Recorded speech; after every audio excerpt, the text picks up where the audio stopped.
Bienvenue à Setoji Talk, une série d'entrevues avec des professionnels influents et des leaders d'opinion qui visent à explorer les défis de gouvernance soulevés par les nouvelles technologies de modification du climat. Je suis Mike Turner, directeur de communication de la C2G, et je suis aujourd'hui avec Yuba Sokona, qui a plus de 40 ans d'expérience dans les domaines de l'énergie, de l'environnement et du développement durable en Afrique, et qui a été au cœur de nombreuses initiatives nationales et continentales. Le professeur Sokona a été élu vice-président du GIEC en octobre 2015. Avant cela, il était coprésident du groupe de travail numéro 3 du GIEC sur l'atténuation des changements climatiques pour le cinquième rapport d'évaluation, après avoir été auteur principal depuis 1990.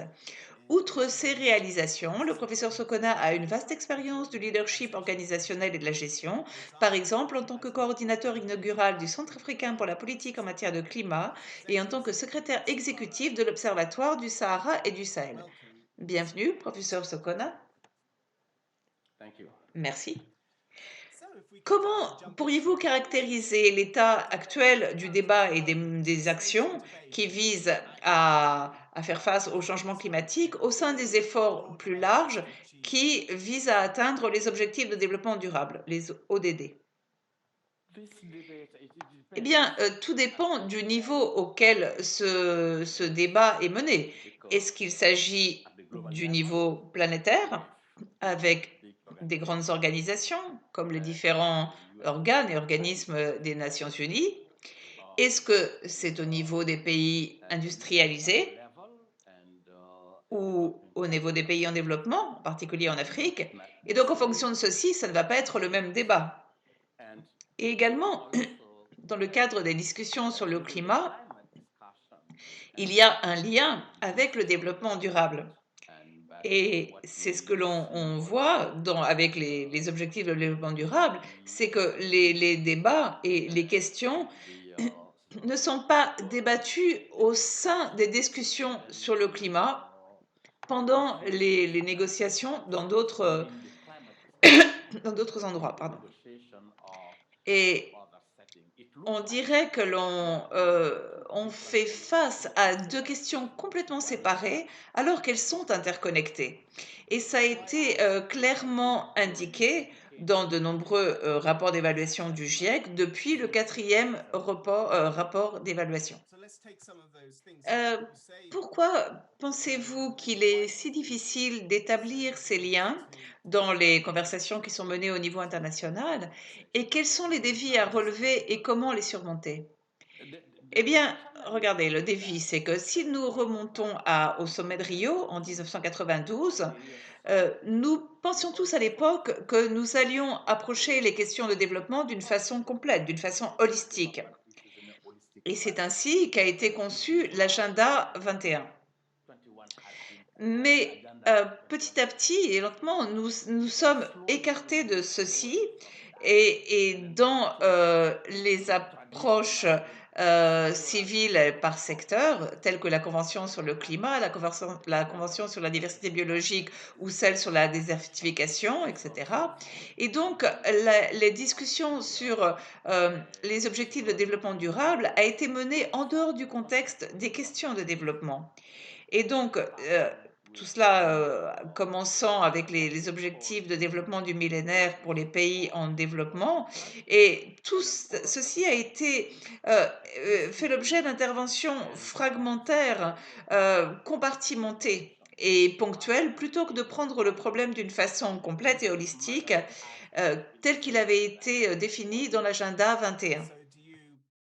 Pouvez-vous suggérer des moyens de revenir sur cette voie plus holistique, car il est clair que c'est certaines des choses dont nous allons parler aujourd'hui et qui rassemblent ce type de considération. Donc, comment le monde peut-il commencer à revenir à cette façon de penser les choses? Le problème, c'est que le type d'institutions à travers lesquelles nous opérons et nous travaillons ne permettait pas d'avoir une approche beaucoup plus holistique. Et c'est l'une des carences ou des faiblesses. Et la nature et le type de questions que nous traitons aujourd'hui sont complètement différents de ce qu'ils étaient il y a 50 ans. Et cela crée un problème si nous n'intégrons pas tous ces différents éléments car ils sont tous liés les uns aux autres, ils sont tous interdépendants. On ne peut pas séparer les questions climatiques des questions de développement. On ne peut pas non plus séparer les questions de développement des questions climatiques, parce que nous devons rendre le développement plus durable, et rendre le développement plus durable fera finalement intervenir la question climatique. Même au sein des discussions sur le climat, quand elles ont commencé, on ne parlait que d'atténuation, on ne parlait que d'économie. Si vous vous remontez au 5e rapport d'évaluation du GIEC, il mentionne à peine la question du développement durable et celle de l'adaptation. Et ça a été apporté petit à petit, car nous avons réalisé au fil du temps que qu'il manquait une approche holistique et que nous avions besoin de l'acquérir. La prochaine COP 26, qui est décrite comme une réunion essentielle, toutes les réunions sont essentielles, mais celle-ci a un statut très important pour mettre le monde sur la bonne voie afin de traiter les questions climatiques. Pensez-vous qu'elle va être un lieu où on va pouvoir commencer à avoir cette approche plus holistique? Je ne vois pas que cela s'approche, et pour différentes raisons.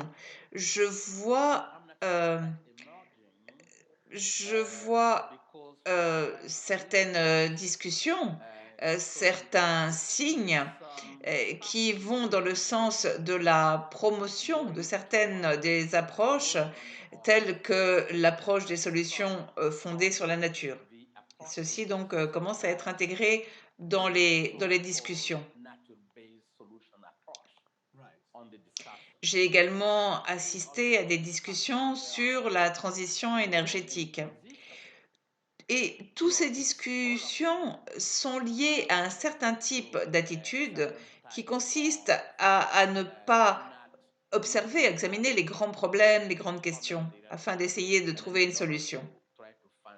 Mais parallèlement à cela, si l'on regarde les différents rapports d'évaluation du GIEC, si l'on compare certains des points du 5e rapport d'évaluation et du 6e, on voit qu'il y a eu une grande amélioration.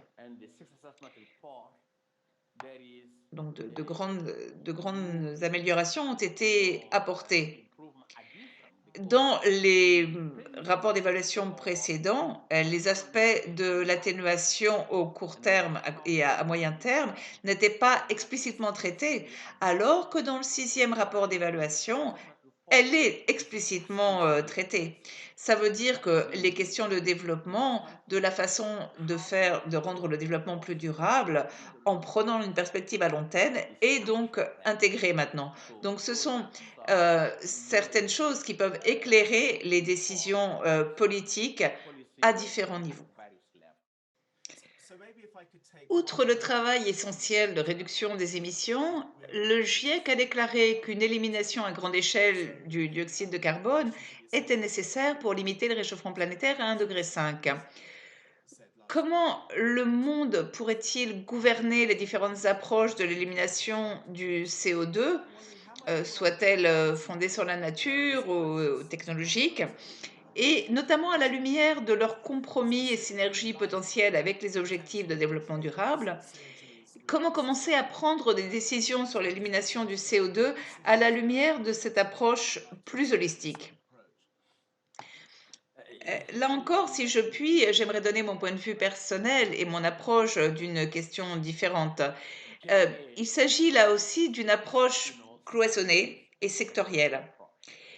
Il faut s'occuper des questions climatiques et ensuite de la façon de répondre aux problèmes climatiques et aux questions climatiques. Malheureusement, nous commençons par envisager une approche sectorielle plutôt que de l'aborder d'une façon holistique, car il n'y a pas de distinction entre l'atténuation et l'adaptation. Or, les deux doivent être examinés en même temps. Et puis, malheureusement, le processus induit en erreur sur le fait que certains s'intéressent uniquement à l'atténuation et d'autres uniquement à l'adaptation. Et qu'on penserait que l'adaptation est la plus importante. Toutes ces mesures sont des mesures au climat, des réponses, pardon, au climat. On ne peut pas faire de l'atténuation correctement sans adaptation et pas d'adaptation sans atténuation. Nous avons pris beaucoup de retard dans l'adoption de mesures concrètes, car l'atténuation était presque plus facile il y a 30 ans lorsque nous avons entamé les négociations sur le climat. C'était difficile, mais c'était beaucoup plus facile à gérer. Comme nous n'avons pas agi suffisamment tôt, assez tôt, l'adaptation est devenue importante, critique et fondamentale, non simplement pour les pays vulnérables, mais aussi pour les pays industrialisés. Et puis, même l'adaptation est devenue en quelque sorte impossible dans certains contextes. Et puis, il y a un certain nombre d'autres éléments qui doivent être examinés. Et par exemple, dans le débat actuel, et je pense que justement la C2G en traite, il y a les approches dites de géo-ingénierie. Mais le fait est que nous ne pouvons aborder aucune de ces questions indépendamment des autres, car l'adaptation ne fonctionnera jamais correctement sans l'atténuation.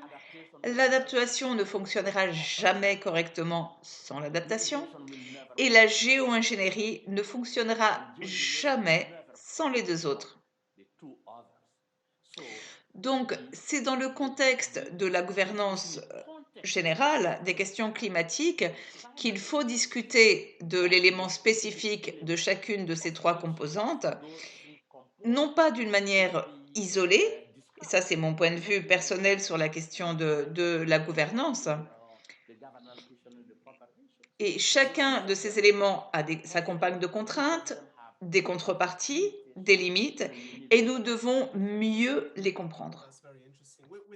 Dans les trois catégories que vous avez mentionnées, l'atténuation, l'adaptation et la géo-ingénierie, le terme géo-ingénierie a bien entendu des significations différentes en fonction des personnes et s'accompagne de toute une sorte d'hypothèses. Mais pour ne prendre qu'un aspect des approches qui relèvent parfois de la géo-ingénierie, donc l'élimination du dioxyde de carbone, considérez-vous qu'il s'agit d'une forme différente ou spéciale d'atténuation? Dans une certaine mesure, l'élimination du CO2 ne fait qu'étendre la vieille idée de l'élimination par les pluies? Eh bien, il y a à ceci deux aspects. Comme nous l'avons dit et que je l'ai précisé, il y a deux facettes de la géo-ingénierie. L'une qui est l'élimination du CO2 et l'autre qui est la modification du rayonnement solaire. Si l'on parle d'élimination du CO2, il y a deux approches, l'approche biologique et l'approche chimique. L'approche euh, biologique améliorée consiste à stocker du carbone dans les terres ou dans les océans. Et ce sont deux approches biologiques. Dans un certain sens, elles sont toutes les deux liées à ce que le GIEC considère comme de l'atténuation. L'approche chimique est différente parce qu'elle est liée à l'élimination du dioxyde de carbone de l'atmosphère, c'est-à-dire le captage direct dans l'air avec stockage du carbone.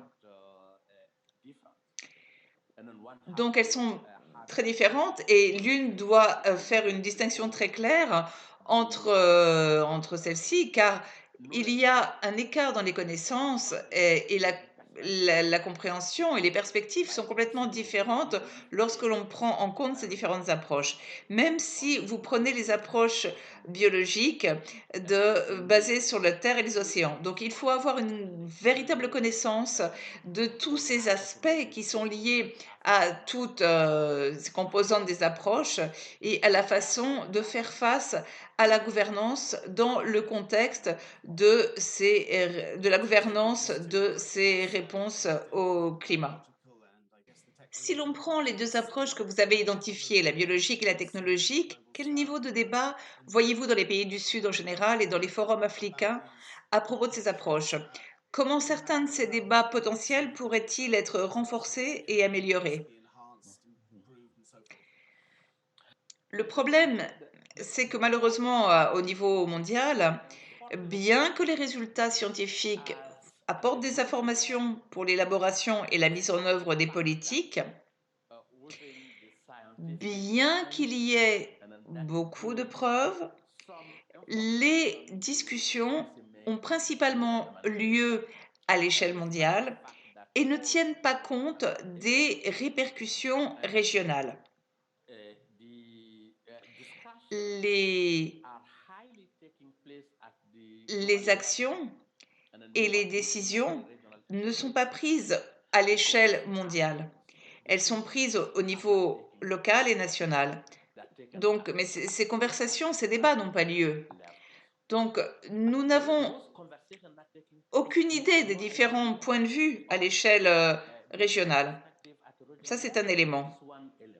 Deuxième élément, c'est qu'il y a beaucoup de questions dont nous n'avons pas une connaissance très claire. Et il y a beaucoup d'écarts dans ces connaissances. Je pourrais vous en citer beaucoup que vous pouvez trouver comme une approche compartimentée, mais nous avons besoin d'une approche beaucoup plus complète que ça en raison de l'efficacité, de la faisabilité, de l'évolutivité et de la durabilité, pour ne citer que ces facteurs. Donc, tant que l'on n'aura pas examiné avec soin tous ces différents aspects, pas au niveau mondial, mais à des échelles beaucoup plus nationales et régionales, eh bien, on va simplement répéter la rhétorique de ceci peut être fait et voici une façon de le faire. Et on ne prend pas alors en compte les autres aspects.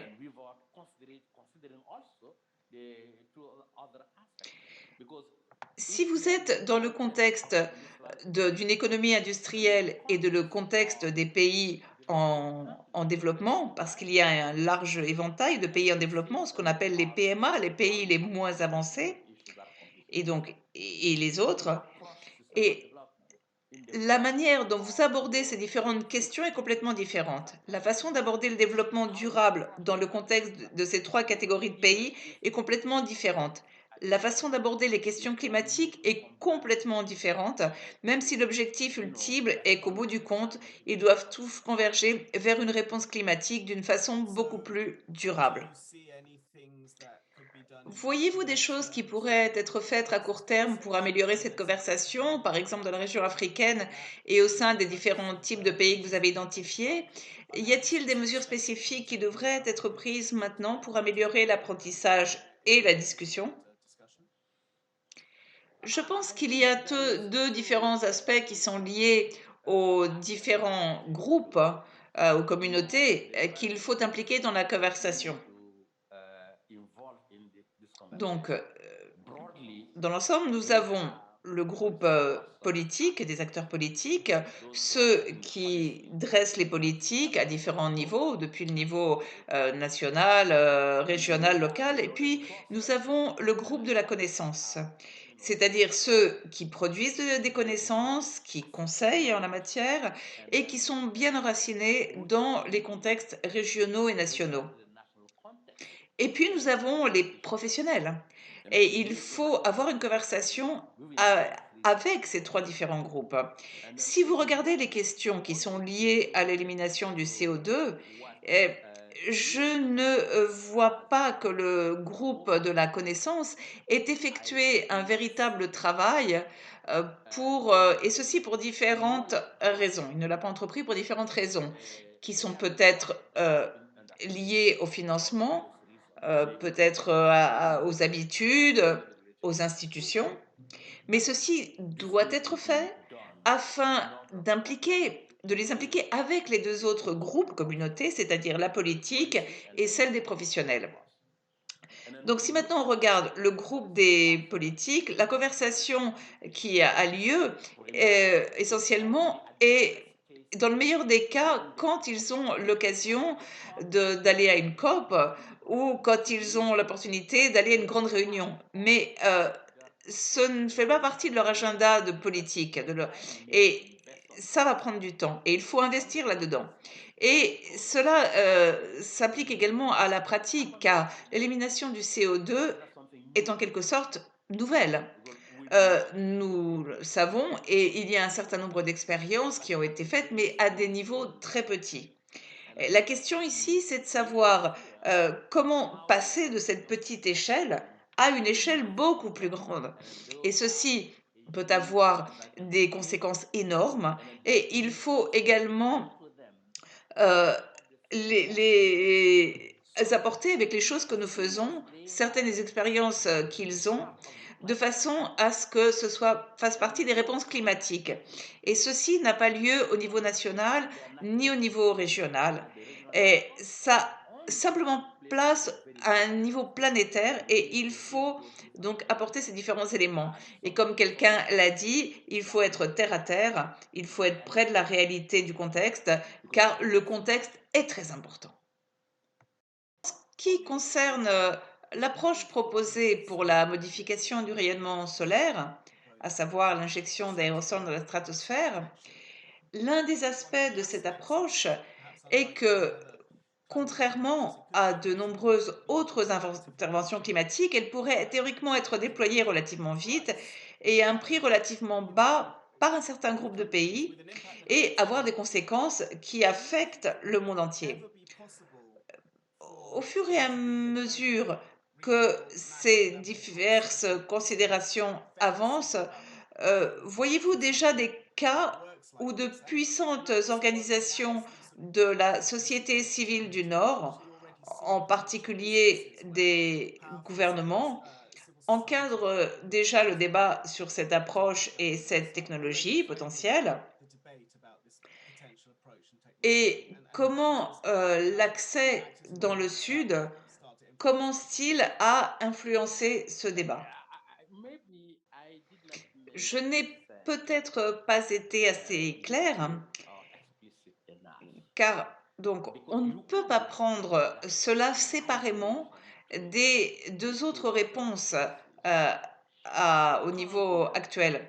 Ce qui doit être fait et ce qui devrait être fait en matière d'atténuation. Parce que si nous arrêtons d'émettre des gaz à effet de serre aujourd'hui, nous continuerons à avoir une augmentation de la température et ce qui sera également une exigence pour l'adaptation. Donc, en plus de ces deux différents éléments, que peut-on faire dans ce que vous avez indiqué comme provenant de la gestion de la modification du rayonnement solaire? On ne peut pas prendre un seul aspect car cela nous induirait en erreur. Cela donnerait l'impression qu'il s'agit d'une solution qui remplace les deux autres, car l'état d'esprit est que nous avons également affaire à des décideurs politiques à différents niveaux et à de nombreuses personnes qui ne comprennent pas les liens qui existent entre ces différents aspects. C'est la raison pour laquelle j'ai précisé qu'il fallait que nous apportions ceci d'une façon holistique pour la situation actuelle, au niveau actuel, pour les efforts déployés actuellement. Ce sont les trois différents éléments. Et ce ne peut pas être fait à ce niveau avec les différentes conséquences que cela aurait. Mais donc, ne prendre qu'une partie de ceci nous induirait en erreur. Et c'est véritablement mon point de vue en la matière. Je me demandais si dans un monde où les rapports de force sont injustes, vous voyez un risque qu'un groupe puisse détourner cette conversation et contourner le processus dont vous parlez. Nous avons eu une expérience en la matière. Il faut également tirer les leçons de l'expérience que nous avons eue avec l'énergie nucléaire, car il existe un risque important de prolifération des armes nucléaires à l'échelle planétaire. Et c'est une question clé évidente. Et c'est un petit nombre de pays qui contrôlent ce qui est possible et de faire et ce qui n'est pas possible de faire. Est-ce juste? Je ne le pense pas. Mais cela peut être fait à coup sûr, car nous n'avons aucune idée de la façon dont la prolifération va se produire, et donc nous sommes face à une sorte de dilemme. Et pour être juste, équitable et prendre en même temps en compte l'éthique, et puis pour contrôler les risques, ce sont des choses que nous devons prendre en compte dans toutes sortes de technologies nouvelles et émergentes. Et il faut les connaître et être sûr qu'on les connaît suffisamment. Et puis, il faut les explorer, car actuellement, on ne connaît pas encore suffisamment les conséquences involontaires et indésirables. Donc, il faut être très prudent et de ne pas donner à quelques pays dominants sur le plan économique, sur le plan de la prise de décision à l'échelle mondiale. Il ne faut pas le faire afin de ne pas renforcer cette domination sur le système mondial, alors que nous traitons d'une question de bien commun. J'aimerais conclure avec sur une note personnelle. Vous avez passé beaucoup de temps dans ce domaine et plus les gens en apprennent sur ce défi, et plus ils pourraient se sentir déprimés ou un peu écrasés par l'ampleur de tous ces défis simultanés. Comment pensez-vous que le monde puisse garder espoir tout en reconnaissant la gravité de la situation? Et vers quelle philosophie personnelle vous tournez-vous pour vous aider à réfléchir à ces défis? Eh bien, il me semble que si l'on revient 30 ans en arrière, quand on a commencé à débattre du climat avec le directeur de la C2G, Janos Pastor, nous avons ensemble essayé de promouvoir l'un des articles essentiels de la Convention, qui est l'article 6. Et l'article 6 est lié à l'information, la communication et l'éducation sur une base continue, car nous devons changer notre comportement afin de faire face aux problèmes climatiques. Mais ce changement de comportement prend du temps. Et à l'époque, j'étais un peu désespérée. Mais pendant les dernières années, j'ai vu ces collégiens, ces lycéens qui sortent de l'école pour s'impliquer dans cette question et s'engager dans cette question. Et c'est une sorte de prise de conscience que l'on voit se soulever et qui vient véritablement de la base. En 1992, j'ai essayé de convaincre les ministres africains de l'environnement de prendre en compte les questions climatiques. Et ils m'ont dit, ne perdons pas notre temps, ce n'est pas une question pour les pays en développement, c'est une question pour les pays industrialisés. Et à cette époque-là, ils ne l'ont pas compris. Au sommet de Paris, presque tous les dirigeants de ces États africains étaient là. Ça veut dire qu'il y a eu une prise de conscience. Et les responsables africains des États et des gouvernements ont fondé un comité sur le changement climatique. Ils n'en ont pas fait un sur la désertification. Ils n'en ont pas fait un sur les questions de développement. Ça veut dire qu'il y a véritablement cette prise de conscience qui prend de l'élan. Et enfin, euh, je, je pensais qu'il serait très difficile de changer de comportement dans une période courte et limitée et que cela prendrait les générations, mais l'expérience de la Covid-19 nous a prouvé que ça peut, du moins moi, ça me l'a prouvé à moi, que ça peut être fait beaucoup, beaucoup plus rapidement qu'on ne le pensait. Et moi, je voyageais beaucoup et je prenais l'avion plusieurs fois par mois. Et, et là, au cours des derniers mois, enfin, de l'année dernière, je n'ai pris qu'un vol pour aller de Genève à Bamako. Donc, cela crée un certain espoir. Yuba Sokona, merci infiniment pour avoir été avec nous aujourd'hui. Ça a été un plaisir pour moi.